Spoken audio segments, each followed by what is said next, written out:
Associasi Rumbaya. Yang saya cintai dan saya banggakan, alhamdulillah, puji syukur kita panjatkan kehadirat Allah Subhanahu wa taala, Tuhan yang Maha Kuasa, yang telah memberikan kenikmatan kepada kita semua yang tiada terhingga. Kenikmatan tersebut yang antara lain yang kita rasakan yaitu yang berupa kesehatan dan kesempatan, sehingga dengan kenikmatan tersebut kita bisa berkumpul di ruangan ini. Salam dan salam kepada kepada Nabi Muhammad SAW. Bapak-bapak, ibu-ibu dan peserta hadir SMA Negeri 1 Bayat, kita bersyukur dapat terus bertahan dan bisa dipertahankan, sehingga akan membuat nilai positif di SMA kita ini. Maka dari itu sekarang yang di dalam saat era teknologi informasi yang begitu cepatnya ini, hal yang positif mudah sekali tersebar, sehingga banyak orang yang tahu, cepat sekali. Makanya ketika ada yang positif digunakan untuk status dan sebagainya.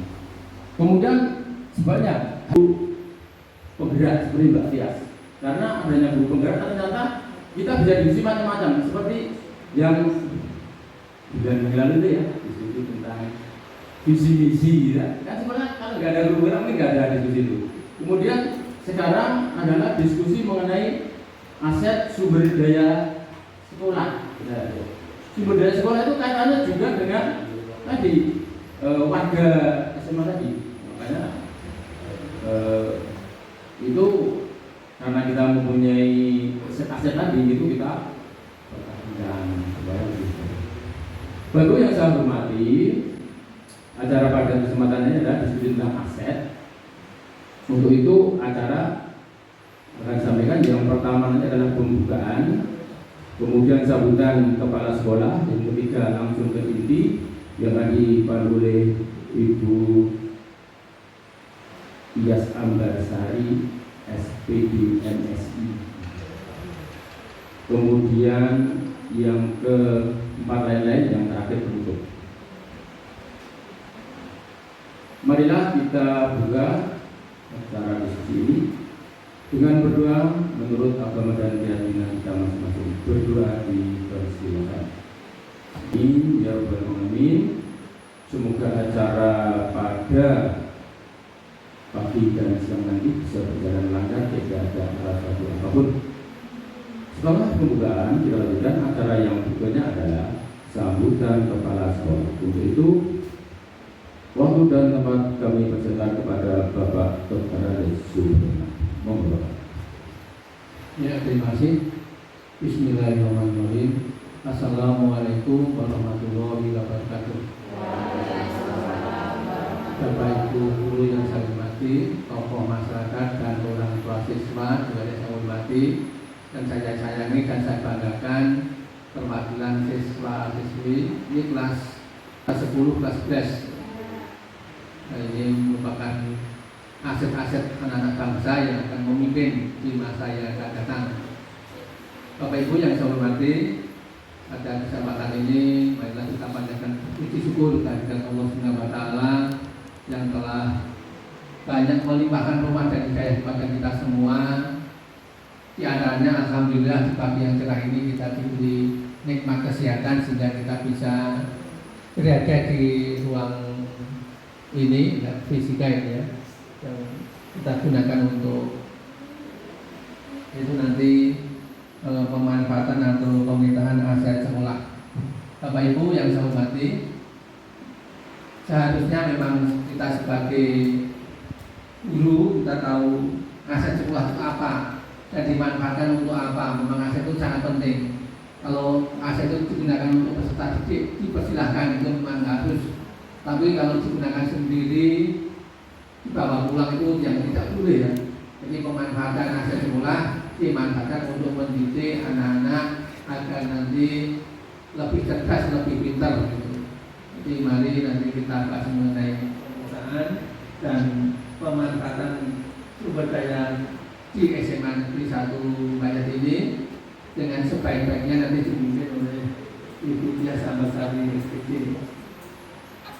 Bapak Ibu yang saya hormati, pemanfaatan aset ini sebaiknya digunakan semaksimal mungkin untuk mendidik putra-putri agar nanti menjadi pemimpin-pemimpin yang akan datang menggantikan kita yang sudah tua ini. Saya mengucapkan terima kasih pada Ibu Dias yang telah akan menyampaikan pemetaan aset-aset sekolah yang tentunya nanti dimanfaatkan untuk mendidik anak-anak agar lebih cerdas lagi. Tidak banyak yang saya sampaikan. Terima kasih. Dengan ini aksi nyata dari Ibu Dias Ambasari ini tadi sudah dibuka. Terima kasih. Kurang lebihnya mohon maaf. Wassalamualaikum warahmatullahi wabarakatuh. Wah, ini betul diskusi. Dulu waktu dan memperkenalkan kepada Ibu Dias Ambasari SPG dan Sumogo. Terima kasih Pak Siti. Assalamualaikum warahmatullahi wabarakatuh. Pertama-tama saya mengucapkan terima kasih kepada Bapak Kepala Sekolah yang telah memberikan waktu dan juga memfasilitasi tempat penyelenggaraan aksi nyata pada modul pendidikan guru penggerak pemimpin dalam pengelolaan sumber daya. Nah, pada kesempatan kali ini akan dilakukan diskusi tentang pemetaan aset atau sumber daya di lingkungan sekolah secara kolaboratif dan strategi pemanfaatannya. Nah, saya tak lupa juga saya mengucapkan terima kasih terhadap masing-masing tempat yang sudah berkenan hadir, Bapak Ibu wali murid yang berkenan hadir dalam acara diskusi ini, dan juga Bapak Ibu rekan guru mewakili wakil kepala sekolah, bendahara BOS BOP, kemudian tak lupa juga anak-anakku tercinta kelas 10 dan kelas 11 yang mewakili diskusi ini.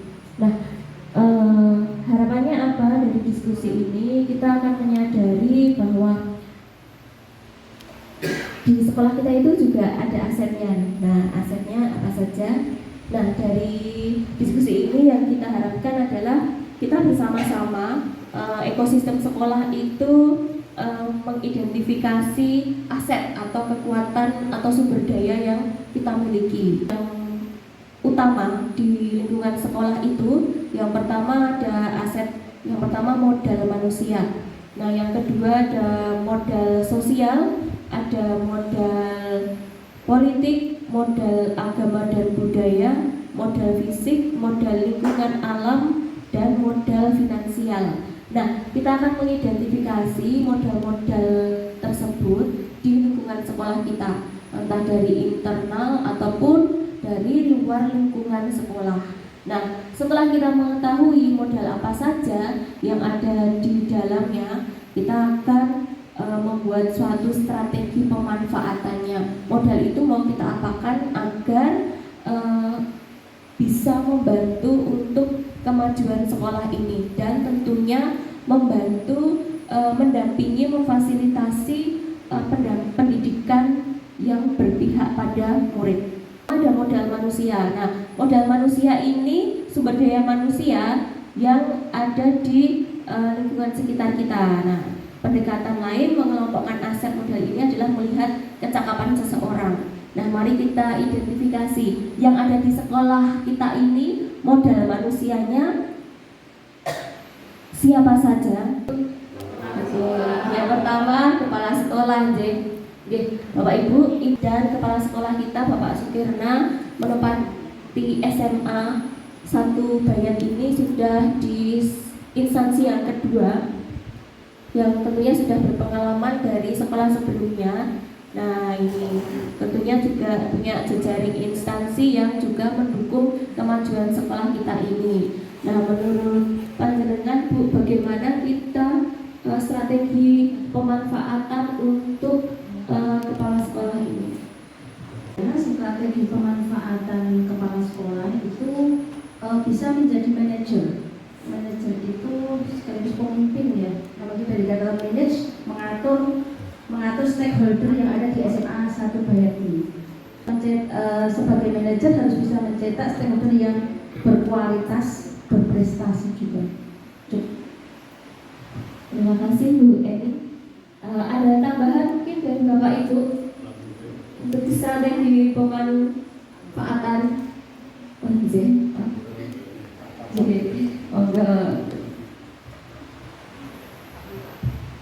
Terima kasih. Assalamualaikum warahmatullahi wabarakatuh. Saya sebagai tokoh masyarakat menanggapi apa yang tadi Ibu Tias paparkan, itu tidak berbeda dengan Ibu guru tadi. Guru siapa Bu? Terima kasih Bu Eni ya. Yang intinya kalau menurut versi saya sangat setuju bahwa kepala sekolah itu menurut saya sebagai top leader dari sebuah sekolah. Yang artinya bahwa kepala sekolah itu pemutus segala apapun bentuk kebijakan, akan menjadi idola, idaman dan harapan siapapun. Terima kasih. Assalamualaikum warahmatullahi wabarakatuh.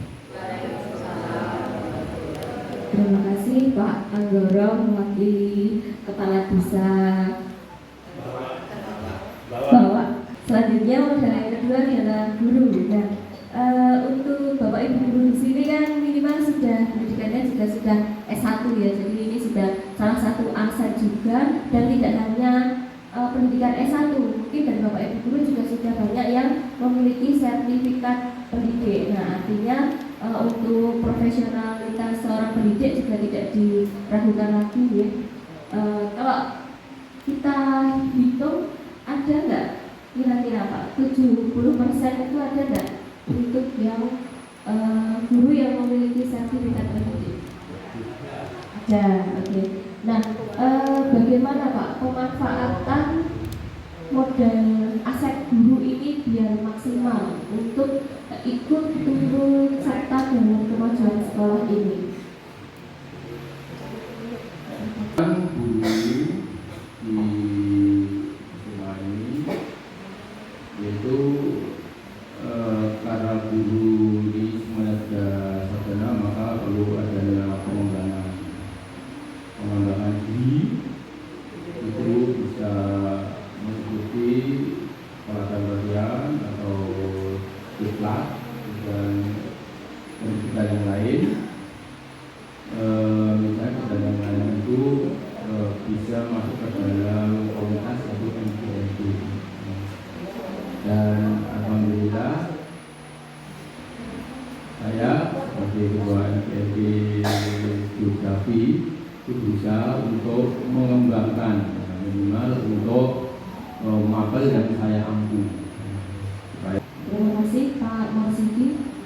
Bapak Ibu, kalau kita melihat juga di rapor mutu pendidikan yang kemarin, itu bisa jadi data acuan kita bahwa kalau untuk guru yang bersertifikasi sekolah kita sudah lebih dari 70%. Namun kemarin saya lihat masih ada yang merah itu pada sertifikat guru. Nah, itu artinya berarti Bapak Ibu guru di SMA Negeri 1 Bayat masih perlu banyak pengembangan diri dan bisa mendapatkan sertifikat tentunya di kegiatan yang diselenggarakan oleh Kemendikbud. Dan juga kemarin di ada guru penggerak itu juga masih tidak terpenuhi, masih merah. Termasuk literasi kita, dan nanti kita bisa strategi pemanfaatannya bisa di modal-modal yang lain. Nah, selain guru juga guru di Bayat itu kan juga banyak yang double job Bapak Ibu ya, sepertinya ada yang jadi pembina ekstra, kemudian merangkap sebagai PLT KTU, ada yang merangkap sebagai bendahara juga, merangkap sebagai operator. Yang ketiga adalah tenaga kependidikan, karena tidak hanya guru dan siswa saja di sekolah, kita juga tidak bisa bekerja dengan baik kalau tidak ada tenaga kependidikan. Nah, tenaga kependidikan di SMA Negeri 1 Bayan ini juga terdiri dari PNS dan non PNS, dan kalau kita lihat tingkat pendidikannya juga dari D2 sampai S1. Nah, dibagi juga dengan satpam, pramugari dan juga penjaga sekolah. Nah, bagaimana strategi pemanfaatan untuk tenaga pendidikan itu? Pemanfaatannya bagaimana, Bu? Pengembangan diri. Ya, terima kasih. Yang selama ini berjalan untuk pengembangan dan penguatan diri dengan mengikuti beberapa sosialisasi yang diadakan oleh Kadin, misalnya untuk pengelola BOS, untuk operator, terutama operator Dapodik, ikuti seminar-seminar, Zoom, ya. Kemudian untuk kepegawaian juga sering CAP itu mengadakan itu sosialisasi tentang misalnya itu cara membuat SKP, terus cara pengajuan naik pangkat atau PAK, dan itu rata-rata dari daring. Nah, dan nanti kalau sudah disosialisasikan, terus diimplementasikan, jika ada yang belum jelas bisa tanya ke teman sekolah yang lain. Terima kasih. Terima kasih Bu Wiwi selaku KTU SMA Negeri 1 Bayan. Ya, jadi untuk pengembangan diri bagi teknikum juga difasilitasi baik dari sekolah, Kadin maupun dari kementerian. Nah, kayak misalnya di pustakawan itu kan juga dari PNRI, Perpustakaan Nasional itu juga sering mengadakan seminar, workshop secara daring. Kemudian yang ketiga, yang keempat adalah modal manusia murid. Nah, di sini murid SMA Negeri 1 Bayan ini kan heterogen ya. Betul nggak? Ya, ini ada Satrio yang dari mana sih? Bekasi ya. Dan tidak hanya berasal dari latar belakang sosial budaya yang berbeda, namun agama yang berbeda, tentunya kondisi ekonomi, akademik, intelijen. Saya tanya ke anak-anak ini, bagaimana ini anak-anak ini kalau mau mengembangkan diri itu yang membuat kalian bisa cepat berkembang efektif itu program yang seperti apa? Assalamualaikum warahmatullahi wabarakatuh. Baik, pendapat saya untuk kegiatan yang diikuti untuk siswa-siswi yaitu yang lebih bermanfaat, contohnya ya ekstrakurikuler. Jadi biar kita contoh ya, sebagai bapak ibu guru itu mengisikan waktu luang anak-anak biar tidak ke hal yang negatif, kita tersebut kita padukan dengan organisasi. Jadi mungkin gitu, terima kasih. Terima kasih Mas Ganusa dari kelas 11 IPS 3. Ada yang mungkin menambahkan pengalaman yang kemarin ikut OSN atau kegiatan yang lain? Assalamualaikum warahmatullahi wabarakatuh. Ya, saya setuju apa yang dikatakan Kak Ganusa. Selain itu juga ada tambahan kegiatan tentang lomba-lomba, salah satunya itu OSN. Nah, OSN itu ingin menjadi tumbuh jiwa kompetisinya, jiwa belajarnya. Untuk apa? Wassalamualaikum warahmatullahi wabarakatuh. Warahmatullahi wabarakatuh. Ya, terima kasih. Jadi ada beberapa strategi pengembangan untuk murid, ya, diantaranya ada kegiatan ekstrakurikuler, kemudian bisa mengikuti kompetisi atau perlombaan yang diselenggarakan baik dari tingkat kabupaten maupun provinsi, orang tua wali. Nah, di sini kita ketahui juga bahwa orang tua atau wali murid dari SMA Negeri 1 Bayan ini juga latar belakangnya itu heterogen, beragam, dari agama yang berbeda, suku, tingkat ekonomi maupun sosial budaya yang berbeda. Nah, tentunya ini pun harapan setiap wali murid itu juga berbeda-beda. Nah, strategi pemanfaatan dengan adanya wali murid ini tuh seperti apa? Coba saya ke Pak Srido ya, selaku wali murid, strategi pemanfaatan untuk wali murid atau dukungan dari wali murid untuk sekolah itu seperti apa? Assalamualaikum warahmatullahi wabarakatuh. Untuk kelanjutan daripada wali murid itu kan wali murid sebagai rentetan daripada struktur di sekolah yang didiknya untuk sekolah lagi, artinya setelah lulus dari SMA ini mensupport supaya melanjutkan jenjang berikutnya dan memberikan semangat khususnya pada anak didik. Demikian mungkin sedikit yang biasa lakukan. Assalamualaikum warahmatullahi wabarakatuh. Mungkin bisa disambung wali murid berikutnya. Pemilih dari wali murid. Nah, kalau paguyuban orang tua itu memiliki peranan nggak Bu? Bisa kita manfaatkan tidak? Assalamualaikum warahmatullahi wabarakatuh. Bapak Ibu dan saudara sekalian, saya sedikit ingin menambahkan dari peran dari orang tua atau wali murid.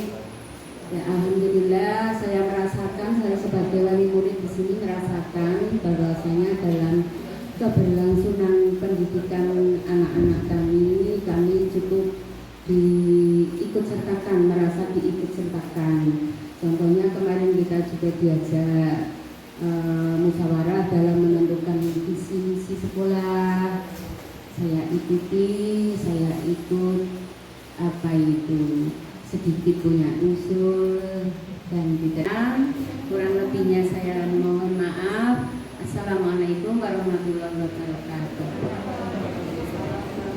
Ini ada modal sosial. Nah, modal sosial ini apa? Modal sosial ini dimaknai sebagai norma aturan yang mengikat warga masyarakat yang di dalamnya itu mengatur pola perilaku warga. Nah, tentunya sekolah itu tidak lepas juga bagian dari warga masyarakat.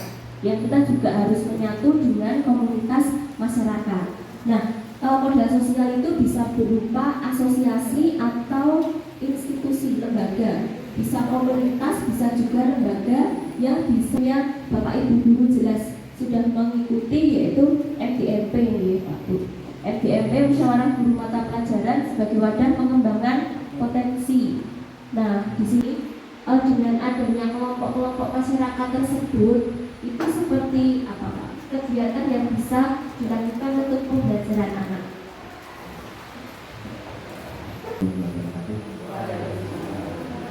Terima kasih. Aku mewakili dari masyarakat Garjo khususnya Mendanino. Melihat dari strategi pemanfaatan masyarakat sekitar, sebenarnya untuk masyarakat kami di daerah Garjo Mendan itu banyak, cuma pemanfaatannya belum maksimal. Sebagai misalnya di daerah kami itu tiap tahun sekali banyak ada event persahabatan sepak bola. Nah, alangkah baiknya kalau misalnya di sekolahan panjenengan punya klub anak-anak, kemudian nanti dilatih oleh guru olahraga, nanti diikutsertakan, itu mungkin akan hasilnya akan. Nah, itu kan berdampak baik pastinya karena akan ada kolaborasi antara sekolah dan juga masyarakat lingkungan sekitar. Nah, modal politik ini modal ketiga. Modal politik ini modal yang bagaimana? Modal ini tuh biasanya berupa kebijakan ataupun berupa kewenangan. Nah, kalian mungkin anak-anak yang putri setiap Jumat dikasih apa? ANTD. Nah, itu pun selaras dengan instansi kesehatan ya. Itu juga program pemerintah di bidang kesehatan. Jadi biar remaja-remaja kita juga menjadi remaja yang sehat. Karena apa? Remaja yang sehat nanti akan menurunkan resiko ibu melahirkan. Nah, itu yang tekan itu. Dan juga kasus-kasus yang lain kayak ada juga kegiatan sholat berjamaah masih berjalan ya. Ada juga pesantren kilat. Nah, bagi kegiatan yang selain muslim juga bagi bagi yang murid yang dan nakal bersama.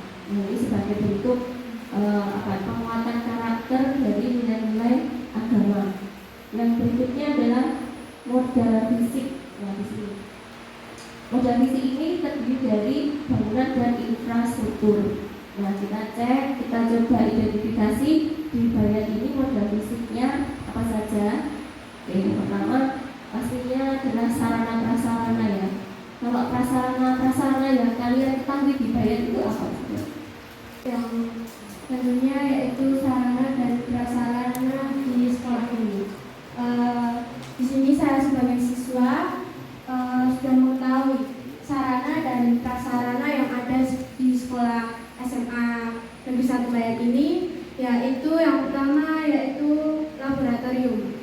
Nah, di SMA ini kan juga mempunyai laboratorium dan itu juga sangat bermanfaat bagi murid. Misalnya pada saat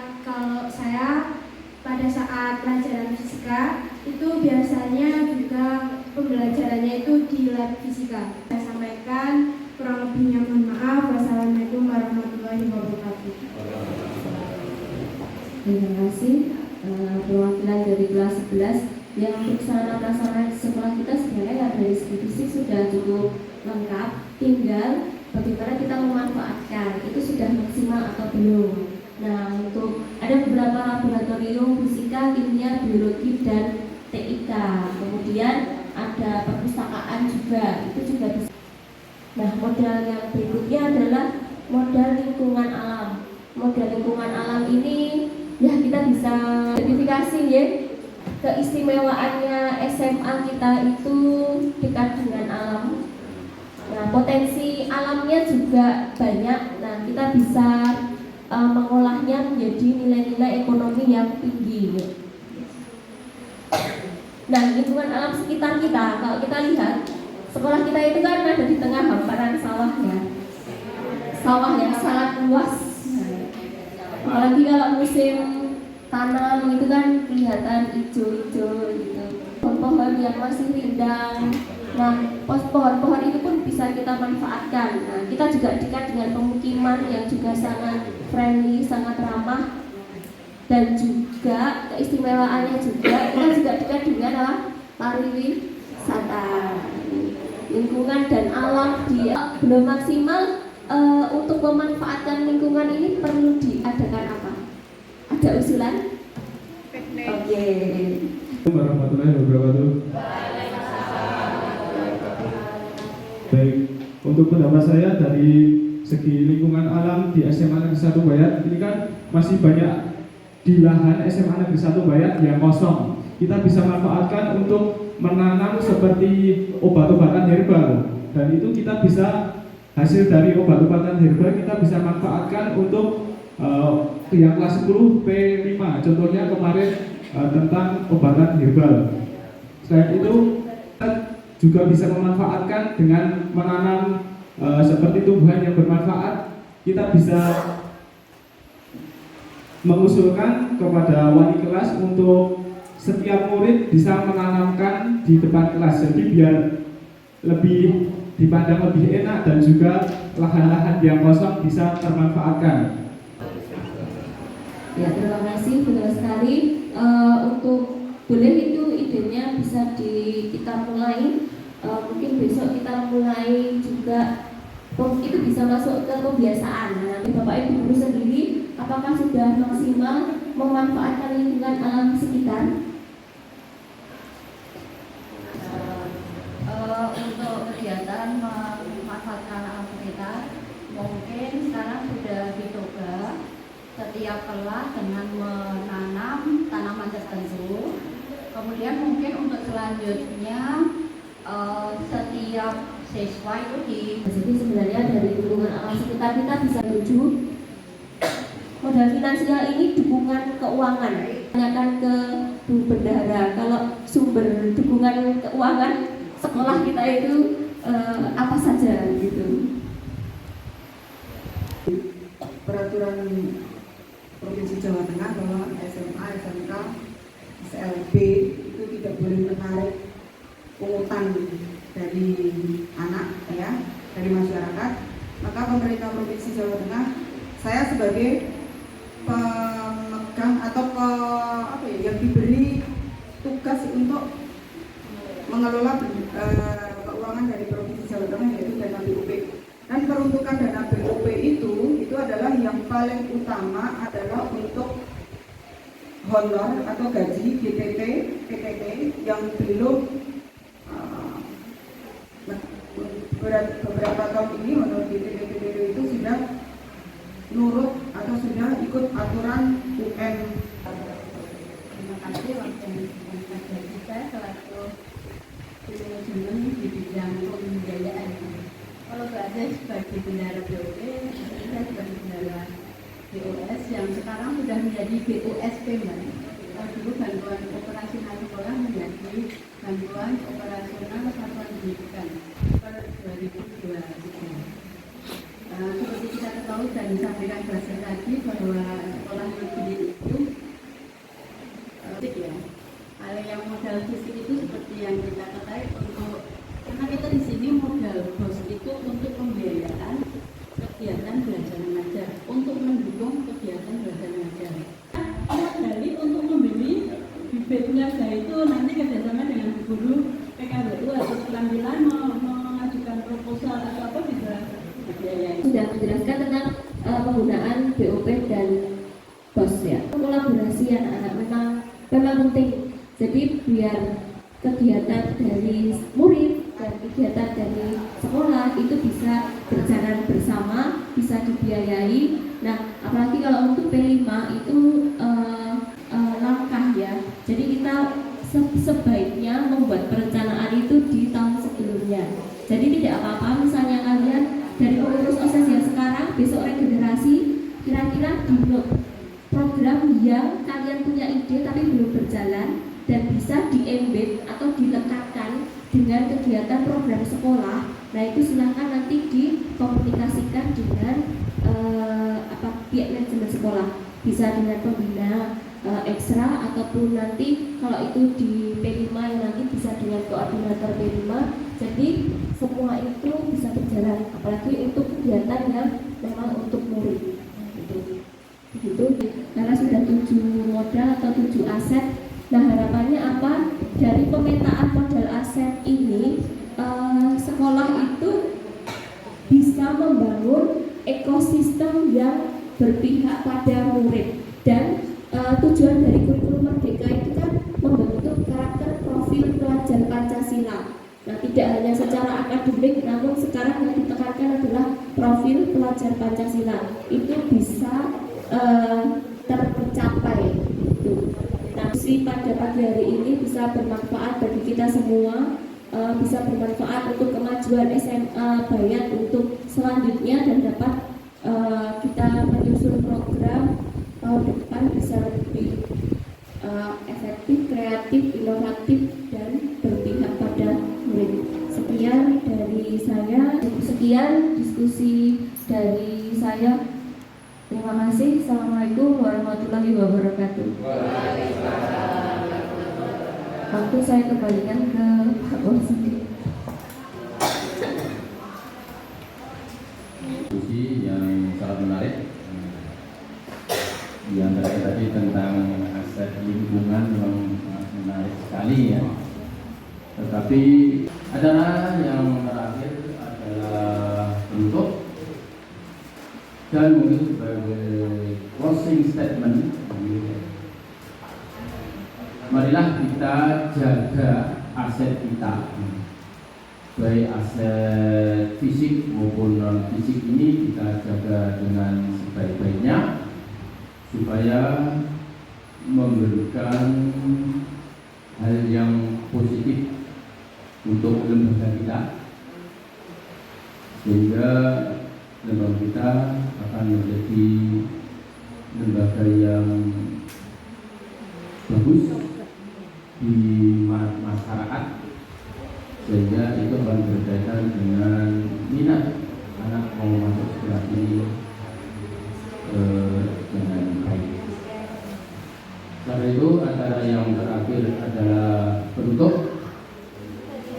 Marilah kita tutup acara ini dengan doa.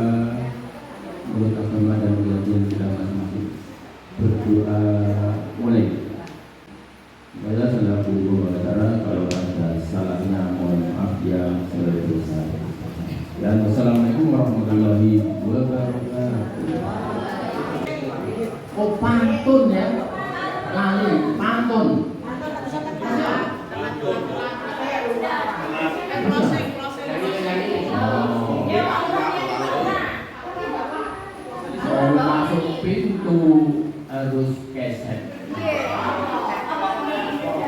Berarti guru Keset di dekat jendela. Marilah kita jaga aset untuk bersamaan kita semua.